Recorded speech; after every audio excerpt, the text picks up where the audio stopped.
I'm very excited because this is my dream team of people, accounts on social media. These are the 3 people that I go to first, most frequently, and last every single day. They're also super good human beings, which helps. Aaron Rupar, Acyn, who's I'm like here and I'm blown away by, and Ron Filipkowski. Hi guys, and thank you so much for joining the Siren. Yeah, this might be your dream team, but probably a nightmare for for a lot of people, right?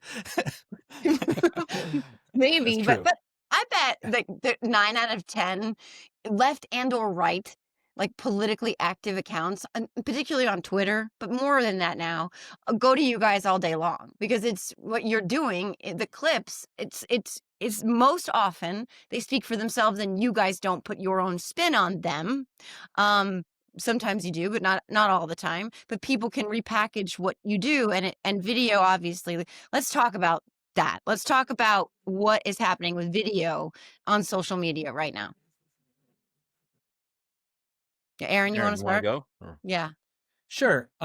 So yeah, I mean, you're right, Joe, that there are a lot of people on the right who follow me, even though obviously they disagree with my politics. And one of them, tragically, I guess, was Charlie Kirk, who was a longtime follower, and we had bantered. He always kept it, at least with me, relatively civil. I know, he kind of was pushing some of the libelous claims against trans people, and I mean, he certainly demagogued a lot of issues, but it's always weird. There's been a number of times now where people have passed, and it's like, well, you see that they're following you in eternity, I guess, but it's the fact that they're gone, it's kind of an eerie thing to process. But I don't know. I mean, there's not really too much going on in social media video these days. I mean, obviously, Blue Sky has become a place where I post more of my work.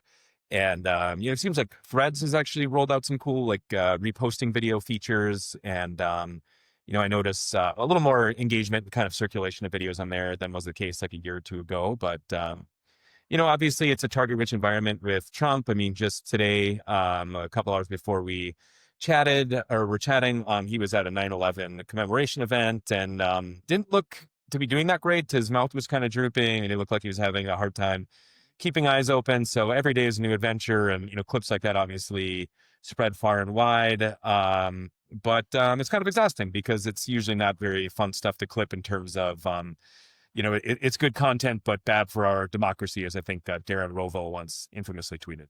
I'll talk about that as far as like both sides using our work. That's I guess a good topic. Because they do. I mean, Charlie also followed me and we followed each other. I think a lot of us follow people on the right because we want to know what they're doing and what they're up to and where they're going to be at certain events. And they follow us too because they kind of want us. They kind of want to know what we're putting out there about them, Yeah. and about Trump and some of their other. I mean, a lot of times they're learning about things that their own Republican elected officials are doing from us. That's how they're getting the information, and then they might go to a different source, but sometimes it starts with us. So I don't care if any of them use my clips at all, but I know, like, I think probably Acyn and Aaron definitely get retweeted by the right a lot more than I do because they keep their clips less editorial. I mean, Right. Acyn for sure. Oh, yeah. Aaron does a little bit, I notice, of commentating from time to time, but if you play it straight and you just do a quote, a direct quote, and don't comment, you stand a lot better chance of getting retweeted, not only by the right, but by journalists, because, if a journalist is going to use your clip, they're not, and you insert your opinion in there, that brings the odds way down that they're going to use it. Yeah. Yeah. So To that oh, clip, go ahead. the clip I earlier Trump today at the commemoration where he wasn't looking good is a good example, because I think my caption was literally just like Trump at a 9/11 commemoration event. And obviously I posted it because of his presentation there. But, had I put like drooping mouth or something, I mean, that's where you kind of open yourself up, even though I think in that case it would have been factually correct. If you're kind of editorializing, people can accuse you of misleading people or, just kind of having an agenda. So when in doubt, I try to err on the side of playing it down the middle, because usually people are going to pick up on why you're posting something. And so they kind of make that case for you. Yeah, I mean, for me, it sometimes feels like you're baiting, like it's bait, because Ron We knows are. me. Ron knows me so well by now, right? Like And he'll like, there are times when I post something, I'll go, Joe's going to be all over this, yeah, like yeah, just Yeah. knowing that. And other Although people Ron, too. I miss your you do less of the Mar-a-Lago Instagram videos. I used to really enjoy those videos from you, just from an You entertainment know, standpoint. But I have yeah, completely gotten off Instagram. Like you're very right. I used to dive deep into that. I don't know why. I think because I'm writing so much more now that I just don't have time, or I have to kind of like narrow my focus. But yeah, yeah, I haven't okay. even been Well, on Instagram in so long. I used to do a lot of that. I'm yeah. realizing there's a market opportunity here for me, maybe. Oh I yeah. gotta Yeah, I gotta yeah. start looking Well, at the. and it's funny because Go ahead. All yours, man. Okay. No, oh my god, was that from the early days? Like when I first met you, and you had like people helping you clip, and it was like two ladies or something, Yeah. and they Yep. would just sit and watch that shit all day long, and you're like, you have no idea what this is like. It's like having to watch MAGA videos on Instagram all day long. It's like mind melting. Yeah, all their like parties. I mean, you're getting a lot of the golf stuff and the Mar-a-Lago stuff, like the behind the scenes things, because it's all coming from their phones, and Yeah, they're clout chasing. They're wanting to show all their friends, that I'm with Trump, and I think a lot of times he doesn't even know that they're recording him, but he's got to be aware every time he's in public. But yeah, that's really Yeah. the only way to get the golf videos, because they don't let the media, he doesn't let reporters near him on the golf course. He that's doesn't weird. want to be filmed, shanking a bad shot or missing a putt, or Yeah. so the only way you're going to get it are from his golf buddies. So yeah, I mean, spent a lot of time like cultivating on Instagram people who work at his golf courses and Mar-a-Lago and stuff like that. Yeah. Yeah, and Acyn, Ron and I were joking because you do Abby Phillips' show like basically every night, right? And those This tweets is my do pet peeve with Acyn. those tweets do better than her show. Like just right? The clips go pretty viral because you're how do you pick for all of you guys, how do you know there's so much fucking stuff out there, so much content, there's so much going on. Like, how do you pick and choose and how do you coordinate that with each other? Because sometimes it's the same event and all three of you have clips, but they're not always the same, or it's not always the same. Whatever angle or something's different. But like Acyn, why do you do Abby Phillips' show? And how do you pick those clips? And then how do you guys coordinate all of that when there's like one event you're all covering? With Abby Phillips, I think that show started during the election, and I started getting decent clips from that show. That's where Scott Jennings took off from, and I clip him. I think one of the biggest clips of that time during the election was I I think it was Ryan Gerdesky. He said, "I hope your beeper doesn't go off." I just basically scout that show ever since, just because it seems to produce clips, and I know there are like two or three people on the right that also scout that show. It's not always great, and sometimes kind of frustrating, but sometimes it pays off. As far as coordination, there with me and Aaron, like sometimes we coordinate, but for the most part, we're basically competing against each other. We're going. It's great actually. It makes us better clippers, I guess, but we're both racing each other, and then I'll DM Aaron and be like, "Oh, you got me there. I was taking too long with the caption," and we're basically competing on every clip. And sometimes I'll miss one, and I'll see he got it. I'll retweet him, or he'll miss one. He'll do the same for me. But it's basically the reason why clipping for me is taken off so much is because I've been competing with Aaron for like 5 years, and like I mean, it started during COVID, during the I mean, when I first started clipping, I think one of the first times it took off was the one night Aaron took off from covering a Trump rally, and that was when t- uh, John He Kennedy loves or when you whatever. take a night off, Aaron. It wasn't when Aaron got banned from Twitter because because Elon was It was in a only one mood. day, Yeah, maybe two. yeah. But I mean, that night it was when Kennedy said something like, "It must suck to be that dumb," when talking about Pelosi. And that clip I noticed produced like 1 million or 2 million views back before they were doing impressions, and I was like, "There's something here." So I was like, after that, I was watching every Trump rally and covering all of his events. And I think at this point, I've only missed like one or two out of in the past like 5 years.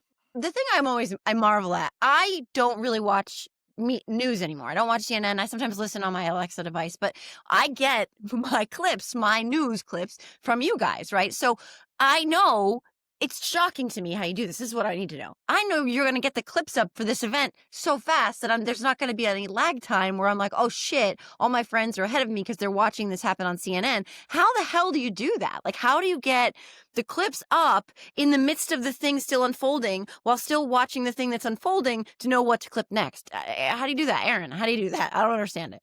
Yeah, I mean, shameless plug. We'll probably clip this actually and put it on social media later, but it's a lot due to Snapstream. And I'm a brand ambassador for them, but they have a clipping service that records everything in real time, and they have integration into both X and Blue Sky, where you can write a caption, as you're watching the event, and just hit a button and it uploads. And so that is kind of the premier product. And I really feel like if you're going to exist in kind of the live clipping space, it's a must, because there are other services out there and they have different strengths, but none of them really has anything near the live clipping capability that Snapstream has. So, pretty much anybody kind of operating the space, whether it's, Acyn or Nikki McCann Ramirez used to do a lot of tweeting. I think maybe she does a little bit less now, but Justin Barragona. I've noticed the Bulwark recently has been kind of making the push, getting a little more competitive, and they benefit because they have some people with big accounts who it seems like they're kind of intent on tweeting their clips, which obviously makes a ton of sense. But it's a competitive space, and that's the leg up, is having access to a tool which with a lag time of maybe about 30 seconds, you can get those clips up right away, and that's really an advantage over people who don't have it. Yeah, for me, that's honestly, I mean, I've told you this for a long time, since before COVID. I was like, you are where I get most, and have been for all this time, most of my like video news from the video resources. And then Ron came on. Ron, did you come on the scene before Acyn, or At the same time as Acyn? Same time. Yeah, Yeah. we were after Aaron for sure. Yeah. Because Aaron honestly was like somebody who really helped me out. I don't know if he helped out Acyn. Probably not. He doesn't like Acyn, but no. No, but yeah, I mean, he really helped me out, because when I started doing it, I was aware of these guys, and they were kind of doing the same kinds of things, Trump rallies and Fox and Newsmax and stuff.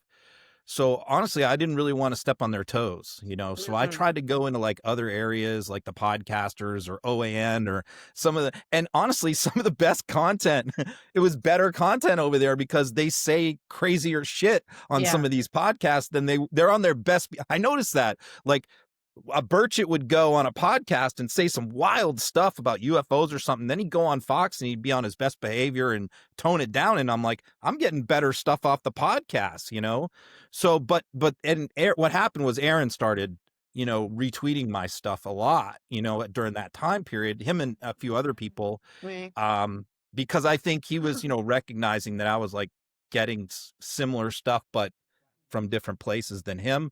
So I try to always like remember that and pay it forward. I love retweeting small accounts. Like, that gives me a big thrill. When I retweet somebody who's clipped some obscure thing and they have like 200 followers, and I look the next day and they have 2,000 followers, I really get off on that. I really am big in like promoting smaller creators. Yeah. Yeah, no, Ron, you're exactly right that you were really filling an interesting niche, at that time with those shows, which are a little bit off my radar, but, I recognize just through your clips that there's a lot of good content there. And, again, not to keep bringing up Charlie Kirk, but, I found myself in recent months and years watching a lot of his show, because, it was kind of a little off the radar on Real America's Voice, but he'd get a ton of like Republican senators or like, Trump officials, kind of Trump world prominent people, influencers. So that sometimes can be kind of where the magic is, because there are a lot of people with eyes on CNN, Fox, kind of the big channels, and there are fewer eyes, especially from people who are left of center on these shows. And there are a lot of examples. I mean, Ron brought up Burchett. Another one is Pete Sessions, who is a favorite on CNN, and he's very straight-laced, but then, he'll go on Newsmax and kind of let the freak flag fly a little bit more, and those can make for the best clips. So, there's a lot of content out there. I watch a very small percentage of it. And so, I echo what Ron said about the thrill of kind of retweeting smaller accounts. And, I'd encourage people to jump in if they're curious. It can help to find kind of that niche of something unique that you can kind of own that still has news value. Yeah, it's funny because Ron and I are talking about, again, going back to Abby Phillips, Acyn, about Jennings, and in many ways, you clipping him, because I think he uses your clips too, but like you clipping him has actually made him a bigger deal than he might otherwise have been, because those clips, he loves that like rage bait, right? Like he loves poking people with the crazy things that he says. And when the clips are available to him, then he knows that that shit's going to take off. So in many ways, we have you to thank for Scott Jennings' new resurgence as, you know, this sort of right-wing pundit, whatever. Like that, I think that's kind of funny, but also I hate you for that. So thanks. No problem. So do I. Yeah, because like right before you were clipping him, he was He just was doing that. nobody. Yeah. Like, and nobody watches that show. This is my beef with Acyn. It's like the lowest rated show on CNN, the fight Jesus. show. They had to move it to Yeah, a cookie. We although call it the fight show, right? But they're Acyn also combining it owns with the 5, which is like top rated. So The fight, yeah, no, yeah, right. But you Yeah. know, he clips that show, and he has for a long time, and he's like the only one who clips it. And I say, like, he made Jennings a star. Like, Jennings was not that well known before Acyn really started. I don't know if he's getting like money from Abby or something. You know? I mean, I like Abby, and you know, I'm not down on the show per se. It's just like I see his Jennings clips, and they take off. I mean, I'm not going to take anything away from him, Yeah. but I hate Jennings, so Yeah. I don't like that he's getting so much run out of it. He just got a nice big contract Right. too, thanks to Acyn. Mm-hmm. Yeah. Well, I mean, I think those clips, I mean, you know, I think there's news value to them, but there is, you know, I'm uneasy with it sometimes. And like with Jesse Waters, for instance, where, you know, and Acyn had a clip yesterday, I'm kind of blinking what the exact quote was, but, you know, something about like, this means war, you know, kind of, and like, he knows that these are going to get clipped and kind of circulate. And, you know, this is kind of what he wants. And, you know, people still respond to it. And I think there is news value there because a lot of people listen to him, and like, he is a voice that speaks for a contingent of MAGA, so that can't be ignored. But you know, there is kind of that dynamic with some of these guys where I don't know if like trolling is the right word, but they want the attention, you know, and so it feels a little icky sometimes to give it to them. But you know, I guess ultimately, if myself or Acyn didn't post clips like that, I think someone else would. I mean, the people, the intended audience are hearing what Waters says, regardless of whether people on the left are amplifying that. But you know, maybe there is that element of like, I don't know if it's trying to terrorize people, but yeah, there's kind of a double game going on there where we're clipping them, but sometimes they want that, you know. well, that. On the Oh, go ahead, Acyn. Sorry. Yeah. on the Waters clip, I actually didn't clip that because that was, and I ran it by everybody first because it was pretty, it almost came across as like he was inciting violence. Mm-hmm. And I kind of stayed away from that. I know Nikki posted that, Nikki McCann Ramirez, but, yeah, like, and that's one of the issues. It's like most of the time, I mean, if I were to clip everything that I see, like I would probably be doing 10 times better, but I back off from a lot of stuff that I just like I'm not going to post slurs. Like I'm not going to post slurs against any group. Like there's a lot of like, I think yesterday was Nancy Mace doing that against trans people. I'm not going to post, incitement to violence, you know, the you know, when the Trump shooting happened, there was like a split second where I'm like, do I post that? Like, am I posting something that, you know, is going to cross the line? But I mean, a lot of stuff doesn't get posted. A lot of stuff, you know, like, and then there's also issues like, you know, I stay away from podcasts for the most part. I have no idea what's going on with the copyright situation there. Most of, you know, I'm sure they don't care, but sometimes they do. I like the rules for Twitter and whatever X now, seem to change all the time. Like before the election, I actually got hit with they didn't have community notes back then. They had something else. They had like some kind of like thing they put on all election tweets. They said like Judge Janine said something, and there was a part about election denial in there. And Aaron went through that whole time. Like he was getting a bunch of clips like that. And I stayed away from them because I kept seeing those notes. So I specifically clipped a portion of her monologue where she didn't even mention anything about elections or whatnot. I quoted it, and they still hit me with that note. So I stayed away from that. And then now I have no idea what the rules are. I have no idea what's going to set off enforcement.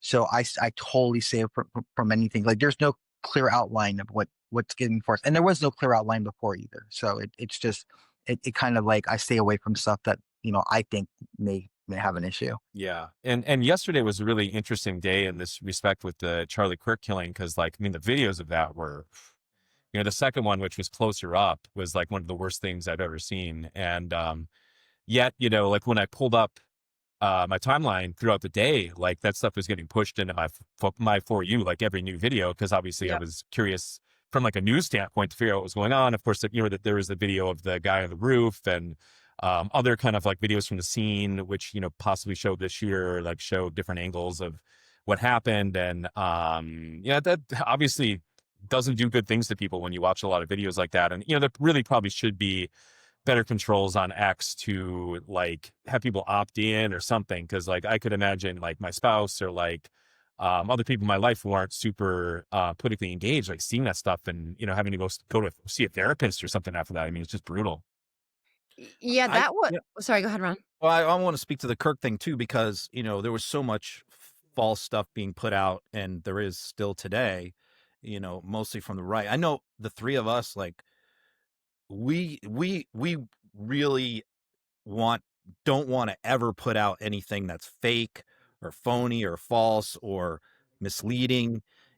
Sometimes we get called out for taking things out of context, but I think that that's just bogus. We could talk about that later, but but really, like, you watch these people, especially on the right, but some on the left, they put out these bogus reports, like whatever the case may be, whatever the allegation is, and they know it's going to go viral. We know it's going to go viral, and they like do it on purpose. Like they get off on that. They like the clicks.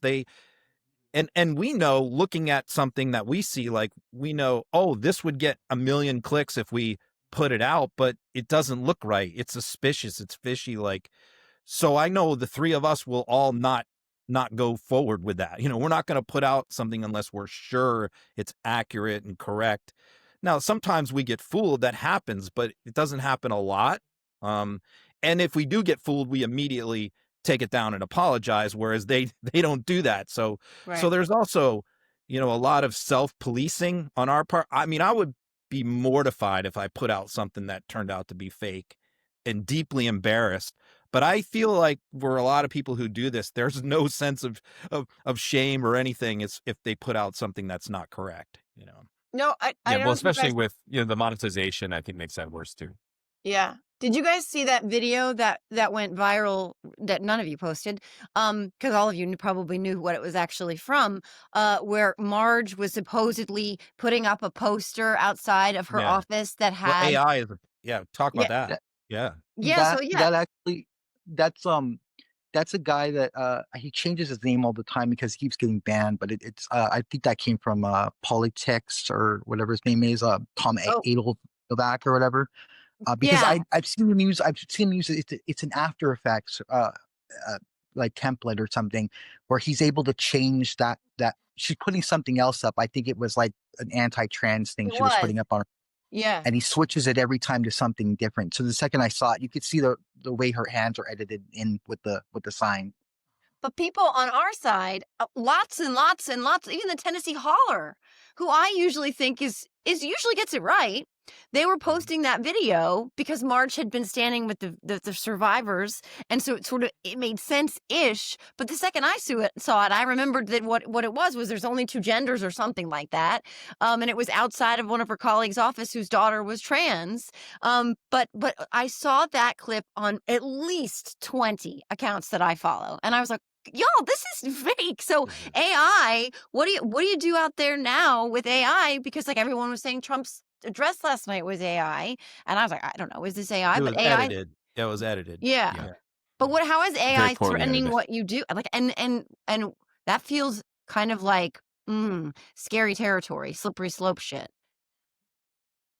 I think that's where there's an advantage to actually kind of putting in the work of watching all the source materials, because like when I'm clipping, it's from either like a cable source, which is obviously trusted and that they're not going to be broadcasting like an AI Trump thing on CNN, or, it's like a stream that, is verified in terms of, I know it's authentic. It's not, it's from a trusted source. So, Yeah. I think that there are accounts who kind of find clips out in the wild and sort of amplify them, whether by, doing like, what do they call it when you like press the button down and you could repost just the video, just reposting the video, I guess. Or they'll like screen record other people and, so that they're not necessarily engaging with like the source materials. And I think if that's kind of if that's how deep your clips run, I could see how it'd be easier to get fooled by something that's AI. Whereas if you're actually watching credible sources, you're almost certainly not going to post anything like that. And then, there's always that like next step, or if it is something that's kind of disembodied, where it's just a clip from some like random account, I'm usually a little bit skeptical going in. Because as Ron said, I mean, there's nothing, I couldn't imagine anything worse than like posting something that blows up and then it turns out it's fake, because like you're kind of torching your credibility in one shot with that. Yeah. Yeah, and well, as we kind of wrap, the last question sort of series that I have here, it goes back to something we were talking about earlier in terms of like amplifying these people. Like Acyn, you were talking about how you don't, necessarily you don't post slurs, you don't post hate speech. You wouldn't you didn't post a podcast recording that I did with Newsom because he talked about punching them in the nose, I think. You didn't want to put that. You put other clips, but not that one. But Aaron, I know you and I, we used to have this conversation, and I think you were on my podcast years ago about this, because people were giving you shit by saying, oh, well, you're just amplifying Trump, you're just normalizing Trump, and you're like, Trump's not going away.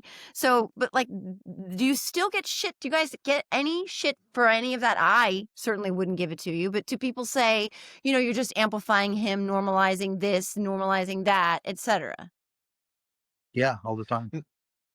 I will say like much less than we used to. I mean, it was really bad in like 2021 after January 6th and 2022 when he was kicked off social media. Cause then what we got a lot was like, he's banned from Twitter. Why are you putting him on here? Yeah. Or why are you posting his Truth Social stuff? And I'm like, because he's running for president. Yeah. And so we kind of need to know what he's doing, what he's saying. And I actually wish more people had paid attention to the kind of stuff he was saying back then, which they weren't. You were 'cause they posting didn't want us. videos of him. So we could just talk about Yeah. Trump, just clipping Trump generally, and I'm interested to hear these guys' perspectives, because I think we all might have one a little bit different. My thinking when I clip Trump is my audience hates him. And so they kind of want to know what he's up to, or if he says something outrageous, but they want to hear and see as little of him as possible. So my philosophy on like Trump clips is like 30 seconds is ideal. A minute is like my far end of my range. Past a minute, your percentages of people watching it goes way down. I think as soon as they see like 1 minute and 45 seconds Trump, they're not even going to play it, So that's where like the caption is also important, because there are so many people who want to read what he said, but they don't want to hear his voice. So these guys maybe caption him more extensively than I do, but they also clip him longer, because I think maybe, I know Acyn is more sensitive to like not taking him out of context and showing the full context of his remarks, whereas I don't care about that. I just want the meat, from the bone, and I'm not worried about him hit the context of what he's saying. I'll give you a good example is the one from last night, where he talked about Kirk, right? So Acyn was doing something else. Aaron and I both clipped that. I noticed Aaron's clip was like 2 minutes and 10 seconds. Mine was 1 minute. And we both had the same thing in there, but he had stuff before and after. And it was just merely a function of, for me, like I could have put the other stuff in there, but I just felt like people weren't going to watch 2 minutes of Trump. But I think a lot of people watched Aaron's clip, so maybe I was wrong there. Yeah, honestly, this shows you how sometimes things are kind of accidental. I had my multi-viewer up, and the first network that had Trump's statement was Real America's Voice, because it dropped just before the top of the hour. So the cable networks were like wrapping up their shows, and then they had like a block at the beginning before they played Trump's address. And so as a result, I didn't have Snapstream because I don't have that channel. So I was using kind of like a more rudimentary clip methodology, and it was just like I wanted to get it up basically. And so I was a little, I didn't make like a a precise plot on the back end of that. Like I kind of erred on the side of including more, but there wasn't a ton of strategy, although I did include a very lengthy quote, like beyond the character limit on X, which I think, Ron, kind of to what you were talking about. I mean, I've noticed over the years, there's much less of an appetite for his voice, his appearance. Decoding Fox News she kind of has like a cottage industry of doing Trump recaps that are like, where she speaks, she like does his voice, because, she claims that her audience just like won't listen to him. And I do think there is some of that, but like with that clip last night, it had kind of a breakout aspect to it because it was such a big news event, the Kirk assassination. And like, it's both people from the right and left looking at my clip. And then there was a good clip yesterday from Spencer Cox, the governor of Utah, where, I thought he said like sane things at the very least about the shooting. And he made sure to bring up the Minnesota assassinations and the Shapiro attempted assassination. And so, that was one where, because I thought the 2-minute soundbite was really good, I erred on the longer side, and I saw by getting a lot of pickup both on the right and on the left. So, there can be kind of a sweet spot there for big news events. And that's one where I make sure to just kind of with Trump transcribe him, because I didn't want to put my finger on the scale and kind of alienate people before they even watch it. Yeah. Acyn, what's your approach to clipping Trump? Basically, like, I mean, this is kind of my approach with everything, but with him, it's a little different. But basically, you can think of it as a net, and that net is basically me going through Twitter nonstop, and adjusting the net for what I see on there, and then just casting it out there. And if anything hits the net, then it gets posted. Like for instance, with yesterday, what Ron and posted, I'm glad they posted, because I saw it earlier or whatever. I saw it like a minute or two before they posted. There's no way I would have gotten it up, but and there was like things in there. I don't know. I see these people on the right, and they are just self-censoring. They can't write the word shoot anymore. Like I see them putting in special characters or stars. I understand them. They censor the word rape. I get that, but there's other things. They're just self-censoring all the time, and I have no idea what it is that they're self-censoring for. Did someone they know get hit? Is there some kind of enforcement on that? So when I heard him talking about like, oh, when he uses the word murder, is that the new word that they're censoring now? Like I just was like, I'm not going to touch that. There was other stuff like that yesterday with Eric Trump too. He said the bullets are only going one way, and I was like, I'm not even sure about this today. But with Trump, I cast that net out there. I listen to everything he says. I'm kind of just sometimes with the rallies, it's different. Because the rallies was like a template. He used to just say the same thing over and over again. And then like once you get most of his rally speech already clipped, you're just repeating the clips. So it's not worth it to just keep repeating the same clips unless it was something that he hasn't corrected. But there are these little bits here and there where he'd go off script, and then he'd voice what wasn't on the teleprompter, and that you get like a break in between those, but you'd have to listen closely. With the Oval Office events and the events now, and with reporters, it's rapid fire. It's all new stuff every time, and that's where me and Aaron, like, we're just going at it. We're just trying to get the clip first, and we're just trying to get it out there. But it's not easy with those events. But basically, I just look for what doesn't make sense, what sounds off, what currently is a topic of interest, and how is he weighing in on it, and getting it out there. And he provides a lot of clips. So. I guess the last thing I want to ask, I lied to you. That wasn't my last question. This is my last question, because I appreciate you guys so much, and I have said many times that you're where I go when I want to watch video clips of news. What would you say to like the mainstream media or legacy media who's like, that's not journalism, they're not doing due diligence, et cetera, et cetera?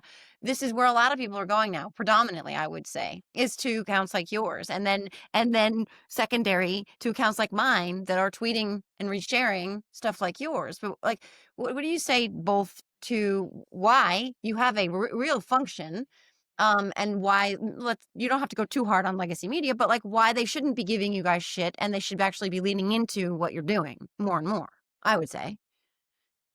Go ahead, Aaron. I actually don't get that much shit. I mean, I do have relationships with a lot of people in legacy media who oftentimes are like flagging things for me, because there was like a segment that they think was really good, or an interview that they think was really good. So yeah, I think there's been more acceptance of clips over the years. Like I remember when I first started clipping MSNBC, and this is, I'll tell the story really briefly. Of course, everybody remembers they have the footage of Epstein and Trump from Mar-a-Lago where they're partying together.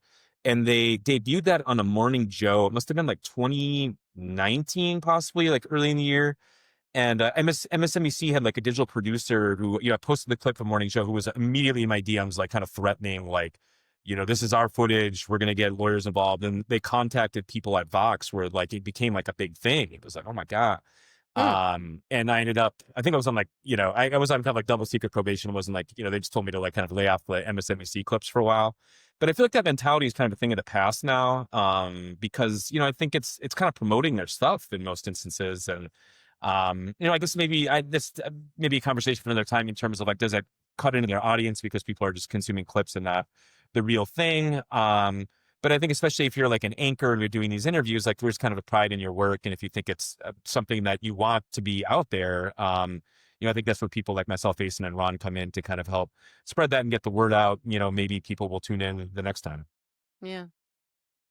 Yeah, I mean, I think that there was a little bit more snobbishness a few years ago than there is now about it, as far as like from journalists go, as far as like not considering it.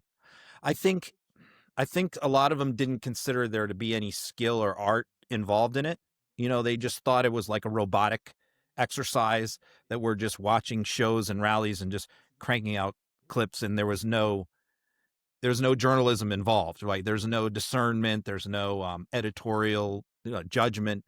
But I think that a lot of them over the years have seen that that's not the case, Mhm. because to me, I mean, there's a lot of skill and art that goes into it. Just, working with Acyn every day and watching how he does things, and also watching Aaron too. Um, just knowing what to look for. I see so many other people try and do it and fail, and just not get any traction because they don't understand what a certain audience wants to hear or what they want to know. They're putting out things that they think is good, but there's just not a big audience for it. So you really kind of have to know what to look for, how to cut it. So many people put out long clips, like we mentioned Bulwark. I know they have a younger guy doing it, and he's a good guy and everything, but like if I had a critique of him, and I have talked to him a few times, his clips are super long, and that there's an art to that too. I mean, like where you cut a clip can make all the difference in the world Yeah. sometimes. Like I'll cut sometimes the same thing that Acyn's doing maybe 10 seconds sooner, and it will do better just because I think I stopped it at the right spot, or vice versa. He'll cut it better than me, which I've seen before too. To me, there is an art and a skill to it, that I think a lot of people that are just regular journalists who do regular journalist things don't necessarily appreciate or give people credit for. Yeah, Yeah. as far as legacy media is concerned, I've seen them use the clips like I'll post something and they'll focus on it on CNN sometimes on MSNBC, and sometimes even on Fox. And I see them also repeat the stuff I post on the show. So I think they're okay with it. And they don't mind. I haven't really gotten too many issues with legacy media. And what Ron is saying is 100% correct. I hate to say it, but it really just depends on how I feel that day and Right. how in tune I am with the audience up there. And it's not just my audience. Like I have to consider how to play with this group or that group. Who's looking for this clip? Who's this going to take off with? And if I'm just feeling out of sync with everybody, I'm not up to date on everything. I don't know what the mood is out there. Like yesterday was a really tough day to clip because it was such a shocking event, and I just was like, I'm not even sure what to clip today. It just everything felt off. So a lot of it is just like art, and Ron, we talk a lot. We're always in communication. I'm always talking to Aaron in DM, and I'm seeing what Aaron's tweeting, and that kind of helps me out sometimes too. I'm seeing what he's focusing on. I also see what other people do, and that helps me get more in sync with what people are looking for. Yeah. Just as we wrap, yesterday was a surreal day for all of us. I mean, I'm not going to speak for you guys, but I just wanted to add, Aaron, what you just went through with your family in Minneapolis. I just wanted to say, I mean, yeah, I'm sorry, and as a mom, right? Like, I don't want to tell your story, but you posted about it. And my heart just dropped reading that and knowing that you and your wife had to. I mean, I feel like I've watched your babies grow up, so they kind of feel like, surrogate family of my own. But I don't know if, like yesterday for me, one of the first things I thought about was how triggering that might have been for you. After going through what you just went through. I don't know if you want to talk about that really fast before, and it doesn't seem like the kind of thing you Sure. talk about really No, fast, but yeah, no, it really was. Because, having lived through that a few weeks ago or a couple of weeks ago, I guess it was, it kind of, it was a very weird experience to live through because, I pulled up, after the smoke had kind of cleared, we knew that our kids were okay. We got home, and then I was just kind of like sitting at the computer, like kind of in shock, and to see people kind of retreating to like the same talking points about it because it was such a human experience. There's just something, it's almost hard to put into words, but it was very different to like live through it than when you kind of process it as like a community event where you're on social media or watching TV or something like that. And so, yeah, I mean, that kind of hit me, on that level of just like, my thoughts went out to Kirk's family. And, obviously this is not a defense of the things that he stood for and kind of the bigotry and, I mean, but there is kind of a human aspect to these stories too, where it's just, it's just an awful thing, for his wife and kids. And I really feel from there. And yeah, and then it's weird. So yeah, I did make the choice, to kind of log off yesterday. I dipped back in the evening, once Trump had his speech and, there was a little more reaction, but there wasn't much to say in the moment. Yeah, I needed a few hours to kind of process things, both personally and kind of, in terms of what this means for our society, because I think it's bad for our society too. I mean, I would be really afraid if I was doing, like a Hassan Piker and you're doing like public events. I mean, my goodness, I'd be really worried about that right now. And that's a really unfortunate thing for our country. No, to yeah. pick up on what he said, I mean, everybody wants to go to the political angle, who's involved in this stuff, rather than the personal, angle on both sides. And I've always sort of had this motto of for mass shootings, I have a 24-hour rule where I just kind of sit back and I don't hardly ever comment on them at all for 24 hours. And I lose a lot of engagement that way, but I feel like it served me very well, just to kind of stay out because so much stuff that gets put out is false. Mm, And I also have a rule that it's like a 72-hour rule where I don't say anything bad about somebody who just died, mm. regardless of how I feel about them. That philosophy was sorely tested when Rush Limbaugh died, but I was good. But I think both of those things get a lot of people in trouble on social media when they do those things, when they jump on a mass shooting and they run with a narrative and it turns out to be false. And also when they can't resist the urge to air their grievances about someone who just was killed or just died. I just think like there's a time and a place for everything, and that's kind of not the time for it, Yeah. So And Acyn, you're the one who broke the Trump Butler thing for me. So that was the first time I had seen it. It was and I think all you said was, I think it was, made me remember Donald Trump shot or something like that. It was like a very quick caption, but I think that's what you said. Do you remember? Yeah, I went, it was happening, and I was watching it, and I had no idea what was going on. I was like, what's that noise? What's going on? Is there some kind of issue with the microphone or something? Is there? And then while it was happening, I'm just, is this real? What the hell? I just was at a loss for words. I was in kind of like shock while it was happening. And I'm sitting there trying to type, but I'm seeing it just wasn't coming out. And I typed that first, the shot, and then I wasn't sure. I didn't know there was any clue. And then I posted a clip, just shooting at the Trump rally. Yeah, that's I it. mean, it was really difficult to even get that out. I was kind of, I mean, I hate to say shock 50 times over again, but that's pretty much what happened. And, I just had no clue what was going on. It was just insane. So, I mean, whenever these events happen, I'm always pretty, and I hate to say it again, shocked, but yeah, I mean, it's not great. So.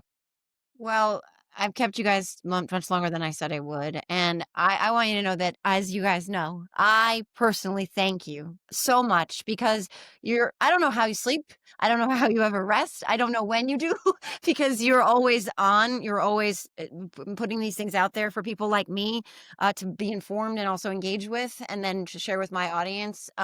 So you know how much I appreciate you. And if you don't, I want to tell you again, because I do. And I know a lot of people do, and it makes a difference.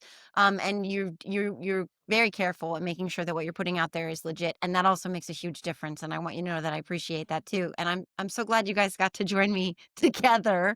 A friend of mine said to call you the Steel Curtain, but I was worried I was going to say Meat Curtain. And then I was worried I was going to say Arby's roast beef. And then it all got muddled in my head. Oh, And I said it out loud anyway. But thank you guys, honestly. Thank you so much. And it's great to see your faces and hear your voice, in your case, Acyn, all together.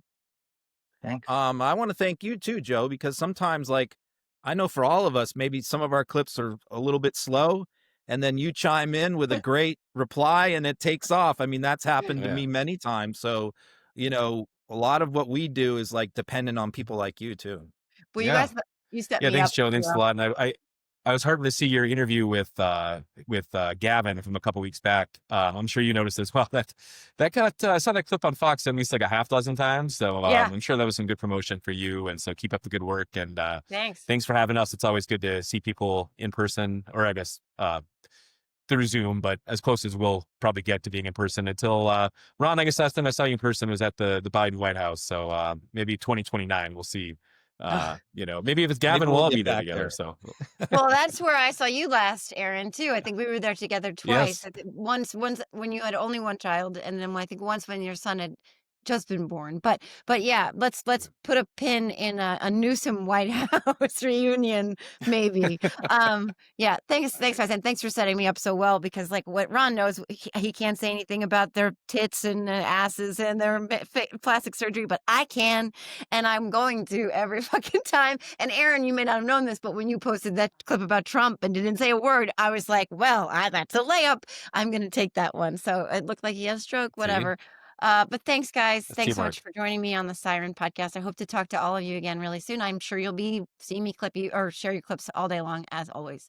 All right. Well, this concludes this episode of the Siren. Thanks, Ron Filipkowski, Aaron Rupar, and Acyn. Have a great day, guys. Thank you so much. Thank you. Thank you.